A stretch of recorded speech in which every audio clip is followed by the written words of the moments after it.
جہانگیر جدون صاحب صدر مملکت نے گزشتہ رات ایک انٹرویو بھی دیا اور اس کے اندر انہوں نے کہا کہ مجھے نہیں لگتا کہ جنوری میں ایک طرح سے مطلب بیسکلی انہوں نے یہ بات کی کہ ان کو اس حوالے سے شک ہے کہ آیا جنوری میں الیکشنز ہوں گے یا نہیں ہوں گے. اب ای سی پی نے بھی اس کے اوپر اعلان کیا کہ جی کسی کو کوئی شک نہیں ہونا چاہیے. تو یہ کیا وجہ ہے کہ جب ملک کا ایک سب سے بڑا آئینی ادارہ صدر مملکت جو آئینی سربراہ ہے، کبھی وہ یہ کہتے ہیں کہ میری مرضی کے بغیر قانون جو ہے وہ منظور ہو گیا، اب وہ یہ کہہ رہے ہیں کہ مجھے نہیں لگتا کہ آئین اور قانون کے مطابق الیکشنز وقت پہ ہوں گے. تو یہ ریاست کا تاثر ہم کیا قائم کر رہے ہیں؟ بہت شکریہ. دیکھیں پریزیڈنٹ صاحب کو کیٹیگریکلی جو اس کی کانسٹیٹیوشن ڈیوٹی ہے وہ پوری کرنی چاہیے.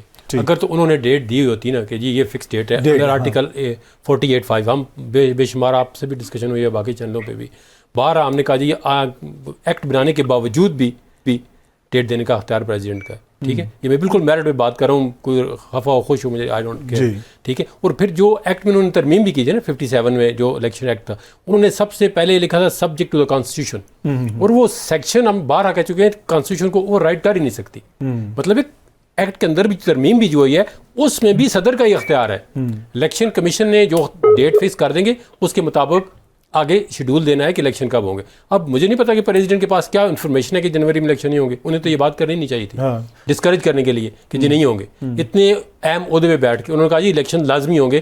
میری جو ان کے مطابق یہ کہنا چاہیے تھا کہ ایک آئینی ادارہ ہے اس کو اس طرح بات نہیں کرنی چاہیے تھی کہ الیکشن مجھے نہیں ہوتے نظر آئے. وہی نا ڈاؤٹ کریٹ کرنے کی ضرورت نہیں تھی. اچھا فریہ صاحبہ، آپ نے سنا کہ ابھی جہانگیر جدون صاحب بھی یہ فرما رہے تھے اور بہت سارے دیگر بھی جو ماہرین قانون ہیں وہ یہ کہتے ہیں کہ صدر مملکت کے پاس ابھی بھی آئینی اختیار ہے، وہ ڈیٹ دے سکتے تھے. لیکن کیا وجہ ہے کہ انہوں نے ڈیٹ نہیں دی؟ کیا ان کو پتا تھا کہ اگر وہ ڈیٹ دے بھی دیں گے تو اس کا حال بھی وہی ہوگا جو ماضی میں پنجاب کے ڈیٹ کا ہوا؟ سپریم کورٹ کا فیصلہ بھی آیا لیکن اس کے باوجود کسی قسم کا جو ہے معاملات آگے نہیں بڑھ سکے. تو شاید ایک یہ چیز بھی ان کے مائنڈ میں ہوگی جس کی وجہ سے انہوں نے ڈیٹ نہیں دی. آپ نے بڑا جو کوشچن کیا ہے اس کے اندر اس کا آنسر بھی موجود ہے.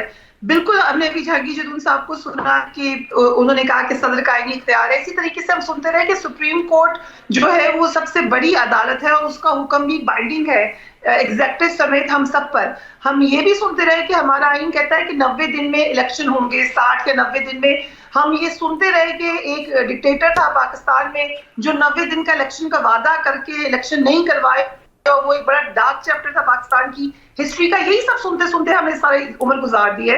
لیکن اس کے بعد جب ہم نے امپلیکیشن دیکھی یا امپلیمنٹیشن دیکھی تو وہ ایک اور ہی قسم کی نظر آئی. ہم نے دیکھا کہ اس سب کے ہوتے ہوئے، سپریم کورٹ کے فیصلے کے ہوتے ہوئے نہ الیکشن ہوئے. ہم نے یہ سنا اعتزاز احسن صاحب کہتے رہے کہ جس دن 90 ڈیز پورے ہوں گے یہ آپ کی جو دو حکومتیں ہیں پروونشل، ان کی تو کوئی آئینی حیثیت ہی نہیں ہے، ان کے اوپر تو کیسز ہو جائیں گے.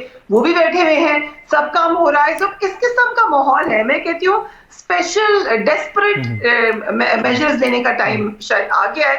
اور اس میں انہوں نے سمجھا، یہ آپ صدر صاحب کے سامنے کیا کیا معاملات تھے. ایک طریقہ یہ تھا کہ وہ ہسٹری میں اپنا نام لکھواتے اور پھر امر ہو جاتے اور پھر شاید اپنا عہدہ چھوڑ دیتے. ایک یہ طریقہ تھا. ایک یہ تھا انہوں نے سمجھا کہ میں یہاں پہ بیٹھوں اور maybe I can contribute in a way. اب یہ ان کا ڈیسیژن تھا، انہوں نے لے لیا. ٹھیک ہے.